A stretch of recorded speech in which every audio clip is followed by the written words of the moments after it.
Hello guys, welcome back to my channel. வீடியோக்குள்ளே போகிறதுக்கு முன்னாடி மறக்காம இந்த வீடியோக்கு ஒரு லைக்கை போட்டுருங்க.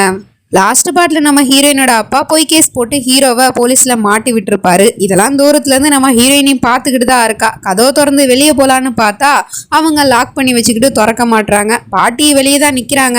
இருந்தாலும் அப்பா திறக்க கூடாது அப்படின்னு சொன்னதுனால அவங்க அமைதியா இருந்துடுறாங்க. இந்த பக்கம் போலீஸ் ஸ்டேஷன்ல கூட்டிட்டு வந்து வச்சுக்கிட்டு அவன் மேல பொய் கேஸை போட்டுக்கிட்டு இருக்காங்க. அவனும் எவ்வளவு சொல்லி புரிய வைக்க பாக்குறான். நீங்க வேணா மயூரா கிட்ட கேளுங்க, அவ உண்மையை சொல்லுவா அப்படிங்கிற மாதிரி சொன்னா, உனக்கு எதிராக ஸ்டேட்மெண்ட் கொடுத்ததே அந்த பொண்ணு தான், அவள் கைப்பட எழுதி கொடுத்துருக்கா பாரு வாக்குமூலம் அப்படின்னு சொல்லிட்டு காமிச்சிக்கிட்டு இருக்காங்க. இது எல்லாமே அப்பாவோட ஏற்பாடு தான் அப்படிங்கிற விஷயம்லாம் இவனுக்கு தெரியல. ஷாக் ஆகுறான். அப்புறம் இந்த பக்கம் நம்ம ஹீரோயினி அழுகிறத பார்த்துட்டு பாட்டிமாவால் சும்மா இருக்க முடியல. அதுக்கப்புறம் அப்பா கிட்ட போயிட்டு கேட்குறாங்க, இந்த மாதிரி சாப்பாடு எடுத்துட்டு போவா மொய்ராக்கு, அவள் சாப்பிடாம இருக்கா அப்படின்னு சொன்னா, ஒரு நைட்டு சாப்பிடாம இருந்தா அவள் ஒன்றும் செத்து போயிட மாட்டா, போங்க அங்கிட்டு அப்படிங்கிற மாதிரி அதட்டி விட்டுறாரு. அதனால அவங்களும் அங்கேருந்து கிளம்பி போயிடுறாங்க. அப்போ இவருக்கு ஃபோன் கால் வருது. கால் பண்ணுறது வேற யாரும் இல்லை, அந்த விஷாக்கா தான். அவளுக்கு தெரிஞ்சு போச்சு மொய்ரா உயிரோட தான் இருக்கா அப்படிங்கிற விஷயம், அதாவது மறுஜென்மம் எடுத்து பறந்துருக்கா அப்படிங்கிற விஷயம். ஸோ அதனால நான் உங்கள் பொண்ணை மீட் பண்ணணுமே, அன்னைக்கு பர்த்டேக்கு விஷ் பண்ணலான்னு சொல்லிட்டு வந்தேன், ஆனால் விஷ் பண்ண முடியாமலே போயிடுச்சு. அப்படியே உங்கள் பொண்ணை பார்த்து பேசிட்டு கூடவே பிஸ்னஸை பற்றியும் பேசலான்னு உங்கள் வீட்டுக்கு வரலான்னு இருக்கேன், என்ன சொல்கிறீங்க அப்படின்னு கேட்டால், ஒன்றும் பிரச்சனை இல்லை, நாளைக்கே கிளம்பி இங்கே வந்துடுங்க, லஞ்சு எங்கள் வீட்டில் சாப்பிட்டுக்கலாம் அப்படிங்கிற மாதிரி சொல்லிட்டு அவரும் கூப்பிட்டுக்கிட்டு இருக்காரு. அப்புறம் பையன் போலீஸ் ஸ்டேஷனில் இருக்கிறாங்கிற விஷயம் கேள்விப்பட்டு அம்மாவும் நயனாவும் பார்க்கறதுக்காக வந்திருக்காங்க. இதெல்லாம் உனக்கு தேவையா? நீ இந்த நேரத்தில் எதுக்காக அந்த மயூராவோட வீட்டுக்கு போன? அவ தான் உன்னை மாட்டி விட்டுருக்கா, அவளை விட்டு தள்ளி சொன்னா ஏன் ஓம்கார் கேட்க மாட்டா அப்படின்னு சொல்லிட்டு அம்மாவும் சரி ஃப்ரெண்டுக்காரையும் சரி மாறி மாறி நம்ம மயூராவை தான் பிளேம் பண்ணி திட்டிக்கிட்டு இருக்காங்க. இவனும் சொல்லிக்கிட்டு இருக்கான், இல்லம்மா அவ மேல எந்த ஒரு தப்பு இல்ல, எனக்கு என்னமோ இது மயூராவோட அப்பாவோட சதியாத்தான் இருக்குன்னு தோணுது அப்படிங்கிற மாதிரி மயூரா மேல இப்பவும் அவனுக்கு கொஞ்சம் நம்பிக்கை இருக்கு. அதனாலதான் அப்படிலாம் பேசிக்கிட்டு இருக்கான். இப்போ மறுநாள் ஆயிடுது. சொன்னாப்ல விஷாக்கா வீட்டுக்கு வந்து உட்கார்ந்து இருக்கிறா. எங்க உங்க பொண்ணை வர சொல்லுங்க அப்படிங்கிற மாதிரி சொன்னா, அதோ வந்துட்டா அப்படிங்கிற மாதிரி சொல்லிட்டு கையை காமிச்சிட்டு இருக்காரு. பார்த்தா நம்ம ஹீரோயினி இறங்கி வந்துட்டா. அவளுக்கு தான் இவளை ஆல்ரெடி தெரியும் இல்லையா, ஞாபகம் இல்லாம வந்துருச்சு. ஸோ அதனால எதுவுமே கண்டுக்காத மாதிரி, ஹலோ விஷாக்கா மேடம் எப்படி இருக்கீங்க, இஷாந்த் உங்களை பத்தி நிறைய சொல்லியிருக்கான் அப்படிங்கிற மாதிரி ஒண்ணுமே தெரியாத மாதிரி வந்து பேசிட்டு இருக்கா. ஆனா அவளோ இவளை பார்த்துட்டு அப்படியே ஷாக்ல உறைஞ்சு போய் பார்த்துக்கிட்டு இருக்கா. எப்படி இது சாத்தியம், நான் எப்படி இவளை கொலை பண்ணணும், அன்னைக்கு டேட்டுக்கு எப்படி இருந்தாலோ அதே மாதிரி இவ இவ்வளோ எங்கா இருக்காளே அப்படின்னு சொல்லிட்டு அவளோட முகத்தெல்லாம் வேற தொட்டு தொட்டு பார்த்துக்கிட்டு இருக்கா. ஒருவேளை எதுவும் வேஷம் கிஷம் போட்டுக்கிட்டு இருக்காளா, இது அவத்தானா அப்படிங்கிற மாதிரி சொல்லிவிட்டு, உன்னோட ஸ்கின் ரொம்ப ஸ்மூத்தா இருக்குமா, நீயும் பாக்குறதுக்கு ரொம்ப அழகா இருக்க அப்படிங்கிற மாதிரி சொல்லிட்டு பேசிட்டு இருக்கா. ஆமா ஆண்டி, நான் சின்ன வயசுலேருந்தே ரொம்ப அழகா தான் இருப்பேன் அப்படின்னு சொல்லிட்டு என்னோட அப்பா அடிக்கடி சொல்லிட்டு இருப்பாரு. அது மட்டும் இல்லாம என்னோட முகத்துல ஒரு பிம்பிள் கூட வராது தெரியுமா அப்படிங்கிற மாதிரிலாம் சொல்லிட்டு பேசிட்டு இருக்கா. ஆனா அவளோ இந்த ஷாக்லேருந்து மீண்டு வரவே இல்லை. ஒரு விஷயமா பேசுறத பார்த்துக்கிட்டு அப்படியே மயூரா மாதிரியே இவ பேசுறாளே, உண்மையிலே இவளுக்கு நம்ம யாருங்கிற விஷயம்லாம் ஞாபகத்துக்கு வந்துருச்சா இந்த ஜென்மத்துல அப்படிங்கிற மாதிரி பார்த்துட்டு இருக்கா. அப்ப அவளோ பிஸ்கெட் எடுத்துங்க ஆண்டி அப்படின்னு சொல்லிட்டு கொண்டு கொடுத்துக்கிட்டு இருக்கா. அவளோட கையில அந்த பர்த் மார்க் இருக்கிறத பார்த்துக்கிட்டு, இது என்னது இது அப்படின்னு கேட்டா அண்ணங்காரனும் சொல்றான், அது வந்து என் தங்கச்சியோட பர்த் மார்க்கு, பிறந்ததுலேருந்தே இருக்கு அப்படிங்கிற மாதிரி சொல்லிட்டு, இதுக்கு என்ன அர்த்தம், இது ஏதோ சிம்பிள் மாதிரி தெரியுதே அப்படிங்கிற மாதிரி சொல்லிட்டு கேட்டா, ஆமா ஆண்டி இது வந்து ஓம்ங்கிற சிம்பிள், அதாவது எங்க அம்மா அவங்களோட சின்ன வயசுலேருந்தே பயங்கர சிவபக்தியா இருந்திருக்காங்க. ஸோ அதுக்காக தான் கடவுள் எனக்கு இந்த மாதிரி ஒரு அடையாளத்தை கிஃப்டா கொடுத்துருக்காருன்னு அப்பா அடிக்கடி சொல்லிக்கிட்டு இருப்பாரு. இதுக்கு என்ன அர்த்தம்னு தெரியுமா, ஓம் அதாவது ஓம்கார், சிவனோட இன்னொரு பேரு அப்படிங்கிற மாதிரி ஓம்காரோட பேரை சொன்னதுமே இவளுக்கு இன்னும் கொஞ்சம் அள்ளி விட்டுருது. அவளும் உன்னை எப்படி நான் மறப்பேன்னு நினைச்சிட்டு இருக்க, எங்களோட சாவுக்கு காரணமே நீ தானே, போன ஜென்மத்துல நீ எங்களை பிரிச்சிருக்கலாம், ஆனா இந்த ஜென்மத்துல நாங்க கண்டிப்பா ஒண்ணு சேர்ந்து உனக்கான தண்டனையை கொடுப்போம் அப்படிங்கிற மாதிரி மனசுக்குள்ளே சொல்லிக்கிட்டு இருக்கா. அதுக்கப்புறம் இருங்க ஆண்டி, உங்களுக்காக ஸ்பெஷலா போயிட்டு நான் பக்கோடா ரெடி பண்ணி எடுத்துட்டு வரேன் அப்படின்னு சொல்லிட்டு அவ இங்க இருந்து கிளம்பி போயிடுறா. அதாவது நம்ம ஓம்காரை பாக்குறதுக்காக தான் அங்க இருந்து எஸ்கேப் ஆயிடுறா. இந்த பக்கம் போலீஸ் ஸ்டேஷன்ல அம்மாவும் எவ்வளோ கெஞ்சி பார்க்குறாங்க, பையனை விட்டுருங்க அப்படிங்கிற மாதிரி சொல்லிட்டு. ஆனால் அவங்க கேட்காம அம்மாவே வயசானவங்கன்னு கூட பார்க்காம பிடிச்சி தள்ளி விட்டுறாங்க. நம்ம ஹீரோயினி கரெக்டான நேரத்தில் வந்து பிடிச்சிடுறா.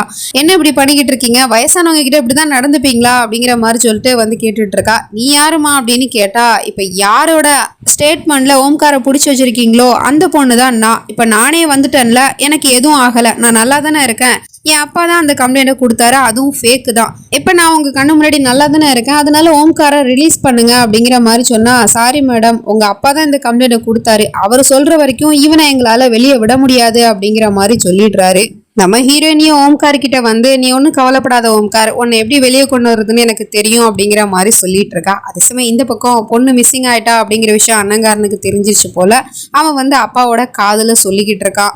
அது மட்டும் இல்லாம ஒரு முக்கியமான விஷயத்த ஃபோன் பண்ணி வேற யாரோ சொல்லியிருக்காங்க போல. உடனே பதறி அடிச்சுக்கிட்டு எல்லாரும் போயிட்டு டிவி ஆன் பண்றதுக்காக போயிடுறாங்க. விஷாக்காவை இங்கேயே விட்டுவிட்டு ஆன் பண்ணி பார்த்தா அங்க நம்ம ஹீரோயினி மொத்த மீடியாவையும் கூப்பிட்டு வச்சுக்கிட்டு அப்பாவை கிளின்னு கிழிச்சிக்கிட்டு இருக்கா. இந்த மாதிரி எங்க அப்பா பொய் கேஸை போட்டு ஒரு அப்பாவி பையனை போலீஸ்ல புடிச்சு கொடுத்துட்டாரு. அதுவும் எதுக்காகனா என் அப்பா இங்க பக்கத்துல இருக்கிற கிராமத்துல ஒரு கெமிக்கல் ஃபேக்டரி ஓபன் பண்ண போறாரு, அதுக்கு தடையா இருந்தா அப்படிங்கிற ஒரே காரணத்துக்காக தான் இந்த மாதிரிலாம் பண்ணிக்கிட்டு இருக்காரு. அந்த ஃபேக்டரி மட்டும் அந்த கிராமத்துக்கு வந்துச்சு அப்படின்னா அதுக்கப்புறம் அந்த கிராமத்துல இருக்கிற மக்கள் தண்ணிக்கு ரொம்பவே கஷ்டப்படுவாங்க.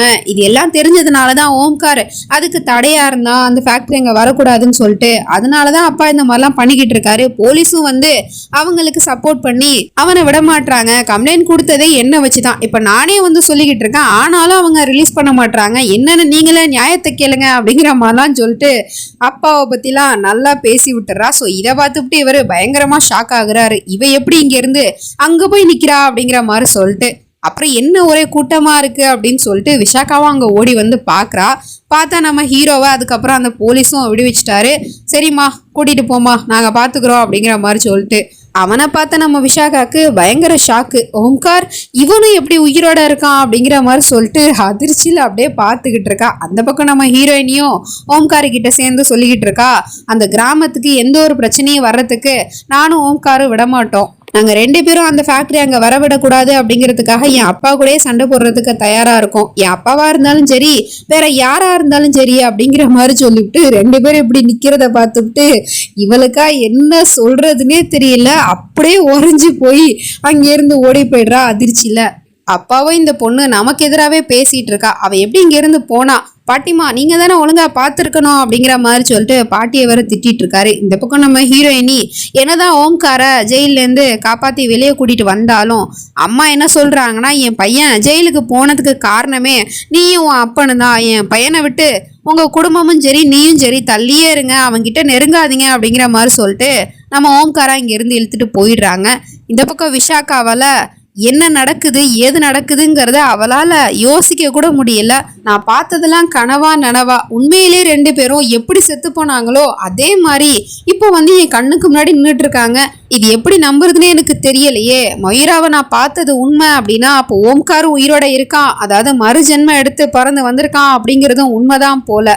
அப்படின்னா அவங்க 2 பேரும் சேர்ந்து இருந்தாங்கன்னா எனக்கு தான் பிரச்சனை, அதனால அவங்க 2 பேரையும் பிரிச்சே ஆகணும் அப்படின்னு சொல்லிட்டு இவ உடனே கால் பண்றா. யாருக்குன்னா நம்ம மயூராவோட அப்பாவுக்கு தான். அவருக்கு கால் பண்ணி உடனடியா ஒரு விஷயத்த பத்தி உங்ககிட்ட நான் பேசணும், வீட்டுக்கு வரேன் அப்படிங்கிற மாதிரி சொல்லிட்டு நேரா கிளம்பி வீட்டுக்கு போயிடுறா. அங்க போய் என்ன பேசுறானா, இது வரைக்கும் நம்ம 2 பேரும் பிசினஸ் பார்ட்னரா ஆகிறத பத்தி தான் பேசிக்கிட்டு இருந்தோம், அதை கொஞ்சம் தள்ளி வச்சுட்டு சம்மந்தி ஆகிறத பத்தி பேசலாமா அப்படிங்கிற மாதிரி சொல்லிட்டு கேட்டுட்டு இருக்கா. என்னன்னு அவருக்கு ஒன்றும் புரியல. அதாவது என்னோட பையனை உங்க பொண்ணு கூட கல்யாணம் பண்ணி வைக்கலான்னு நினைக்கிறேன், இதுக்கு உங்களுக்கு சம்மதமா, உங்க பொண்ணை எங்க வீட்டுக்கு மருமகளா அனுப்புறதுக்கு சம்மதமா அப்படிங்கிற மாதிரி கேட்டுட்டு இருக்கா. இதற்கு தானே ஆசைப்பட்டாய் பாலகுமாரா அப்படிங்கிற மாதிரி அவரும் அதுக்காக தானே காத்துக்கிட்டு இருந்தாரு. இப்ப டைரக்டா இந்த அம்மாவே வந்து தான் பொண்ணை கேட்டா அவர் என்ன முடியாதுன்னா சொல்ல போறாரு. எங்களுக்கு ரொம்ப சந்தோஷம், உங்க கூட சம்மந்தம் வச்சுக்கிறதுக்குல அப்படின்னு சொல்லிட்டு அவரும் ஒத்துக்கிட்டாரு. மாறி மாறி 2 பேரும் ஸ்வீட்ஸ் எல்லாம் ஊட்டி விட்டுட்டு இருக்காங்க. அப்ப நம்ம ஹீரோயினி வந்து நான் இஷாந்த கல்யாணம் பண்ணிக்க மாட்டேன், இந்த கல்யாணத்துல எனக்கு சம்மதம் இல்லை அப்படிங்கிற மாதிரி சொல்லிட்டு வந்து நின்றுட்டு இருக்கா. அப்பா உடனே என்ன பேசிட்டு இருக்க மயூரா, இஷான் உன்னோட ஃப்ரெண்டு தானே, அவனை கல்யாணம் பண்ணிக்கிறதுல உனக்கு என்ன பிரச்சனை அப்படின்னு கேட்டா அவன் என்னோட ஃப்ரெண்டு தான் டாட், ஆனா நான் அவனை காதலிக்கல. அப்புறம் நீங்க உங்களோட சுயநலத்துக்காக உங்களோட பிசினஸ் டீலை முடிக்கணும் அப்படிங்கிறதுக்காக என்ன இந்த பொம்பளையோட பையனுக்கு கல்யாணம் பண்ணி வைக்க பாக்குறீங்களா? இவ எவ்வளவு கெட்டவனோ உங்களுக்கு தெரியுமா? இவ ரொம்ப மோசமான ஒரு பொம்பளை, இவ ஒரு கொலகாரி அப்படிங்கிற மாதிரி உண்மையை போட்டு உடைச்சிடுறா. அப்பா பார்த்துட்டு செம டென்ஷன் ஆகி மயூராவோட கணத்தை காட்டி ஓங்கி ஒரு அறைய விட்டுறாரு. எவ்வளவு திமிரு இருந்தா அப்படி பேசுவ, மரியாதை இல்லாம, அவங்க எவ்வளவு பெரிய மனுஷி, அவங்களே வந்து உன்னை பொண்ணு கேட்டுட்டு இருக்காங்க, அவங்க கிட்ட இப்படிதான் பேசுவியா, உள்ள போ அப்படிங்கிற மாதிரி துரத்தி விட்டுறாரு. அவளும் அழுதுகிட்டே அங்க இருந்து கிளம்பி போயிடுறா. ஸோ நம்ம ஹீரோயின் இப்படிலாம் பேசிட்டு போனதை பார்த்துட்டு அப்படின்னா அவளுக்கு போன ஜென்மத்தில் நடந்த எல்லா விஷயமே ஞாபகம் இருக்கு அப்படிங்கிற விஷயத்த இவளுமே புரிஞ்சுக்கிறா. அதனால நான் உங்க பொண்ணுகிட்ட கொஞ்சம் தனியாக பேசலான்னு நினைக்கிறேன், அவள் என்னை பற்றி ஏதோ தப்பாக புரிஞ்சிட்டு இருக்கா, அதை பற்றி நான் எக்ஸ்பிளைன் பண்ணிட்டு வரேன் அப்படிங்கிற மாதிரி சொல்லிட்டு அவள் போயிட்டு இருக்கா. இந்த பக்கம் நம்ம ஹீரோவை தான் காட்டுறாங்க. அவன் வீட்டுக்கு வந்துட்டான். அவங்கிட்ட அம்மா இப்போ ஒரு குண்டை தூக்கி போடுறாங்க, நீ நயனாவை கல்யாணம் பண்ணிக்கோப்பா அப்படிங்கிற மாதிரி சொல்லிட்டு என்னம்மா பேசிட்டு இருக்கீங்க அப்படின்னு கேட்டா, எனக்கும் உடம்பு சரியில்லை, நாளுக்கு நாள் என்னோட உடம்பு ரொம்ப மோசமாயிட்டே தான் போயிட்டு இருக்கு, என்னோட கண்ணு இருக்கிற வரைக்கும் உன் கல்யாணத்தை நான் பார்த்துட்டு போய் சேர்ந்துடலான்னு நினைக்கிறேன், அதுக்காக தான் சொல்றேன் அப்படிங்கிற மாதிரி சொன்னா அவனும் சொல்றான், என்னம்மா பேசிட்டு இருக்கீங்க, நயனா என்னோட பெஸ்ட் ஃப்ரெண்டு, அவளை நான் அந்த மாதிரி எண்ணத்துல பார்த்ததே கிடையாது, அப்புறம் எப்படிமா நான் கல்யாணம் பண்ணிக்கிறது அப்படின்னு கேட்டா அவங்க பொஸ்க்குன்னு கேட்டு போடுறாங்க. அப்படின்னா நீ யார் அந்த மாதிரி எண்ணத்துல பார்த்த, மொயிராவா, அவளையா நீ கல்யாணம் பண்ணிக்கணும்னு ஆசைப்படுற அப்படிங்கிற மாதிரி கேட்டா, அப்படிலாம் இல்லம்மா அப்படிங்கிற மாதிரி அவனும் சொல்லிக்கிட்டு இருக்கான். இங்க பாரு, நீனும் நயனாவும் ஒரு நல்ல ஃப்ரெண்டு, அப்படி இருக்கும்போது கல்யாணம் பண்ணிக்கிறதுல உங்களுக்கு என்ன பிரச்சனை, அது மட்டும் இல்லாம நயனாக்கும் உன்னை பிடிச்சிருக்கு அப்படிங்கிற விஷயத்தையுமே சொல்லிக்கிட்டு இருக்காங்க. ஆனா அவன் அதெல்லாம் இல்லம்மா அப்படி இப்படின்னு சொல்லிட்டு ஏதோ பேச வரான். இவங்களுக்கு இரும வந்துடுது. உடனே அவன் மெடிசன் எடுத்து கொடுத்தா போட மாட்டேன் அப்படின்னு சொல்லிட்டு கீழே தூக்கி போட்டுக்கிட்டு இருக்காங்க. இந்த கல்யாணத்துக்கு நீ ஒத்துக்கிற வரைக்கும் நான் உங்ககிட்ட பேச போறது கிடையாது, மாத்திரையை எடுத்துக்க போறது கிடையாது, நான் செத்தா சாவுறேன் அப்படிங்கிற மாதிரி சொல்லிட்டு அந்த அம்மா அங்க இருந்து போயிடுது. இவனும் கதவெல்லாம் தட்டி பார்த்துக்கிட்டு இருக்கான். அம்மா கதவை திறங்கம்மா, மெடிசன் போட்டுக்கங்க அப்படி இப்படின்னு சொல்லிட்டு. ஆனா அவங்க கேட்குற மாதிரியே தெரியல, இவனுக்கும் என்ன பண்றதுன்னே தெரியல. இந்த பக்கம் நம்ம ஹீரோயினியை பார்க்கறதுக்காக விஷாக்கா வந்துட்டா இல்லையா, அவகிட்ட வந்து டைரக்டாவே இப்ப பேச ஆரம்பிச்சிட்டா. நீ கீழே பேசிட்டு வந்ததெல்லாம் பார்க்கும்போது உனக்கு நான் யாருங்கிற விஷயம்லாம் ஞாபகத்துக்கு வந்துருச்சு போல. சரி ஓகே, பழசை பத்தி ஏன் பேசணும், இப்ப நடக்கிறத பத்தி மட்டும் பேசுவோம். நீ என் பையனை கல்யாணம் பண்ணிக்கிறதுக்கு சம்மதம் சொல்லு அப்படிங்கிற மாதிரி சொன்னா, நான் எதுக்காக சொன்னோம், இன்ஃபேக்ட் உன்னோட இந்த முகத்தை பார்க்கறதுக்கு எனக்கு ரொம்ப சந்தோஷமா இருக்கு.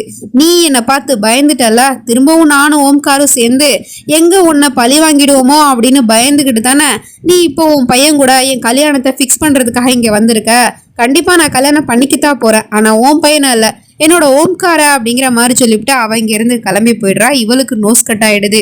அப்பாதான் வந்து நீங்க ஒன்றும் கவலைப்படாதீங்க, என் பொண்ணை எப்படியாவது சம்மதிக்க வச்சிடறேன்னா அப்படிங்கிற மாதிரி சொன்னா, சம்மதிக்க வச்சேதான் ஆகணும் மிஸ்டர் கோஸ்வாமி, அப்படி இல்லைன்னா நீங்களும் நானும் சம்மந்திங்களாகவும் ஆக முடியாது, பிசினஸ் பார்ட்னராகவும் ஆக முடியாது. அதாவது என்ன சொல்றேன்னு புரியுதுல்ல, உங்களோட ப்ராஜெக்ட்டுக்கு நான் இன்வெஸ்ட்மெண்ட் பண்ண மாட்டேன் அப்படிங்கிற மாதிரி இப்படி லாக் பண்றா. ஸோ இதுக்கப்புறம் நடக்க போகுது அப்படிங்கிறதெல்லாம் நம்ம நெக்ஸ்ட் பார்ட்ல தான் பார்த்து தெரிஞ்சுக்கணும். அது வரைக்கும் பை ஃப்ரெண்ட்ஸ்.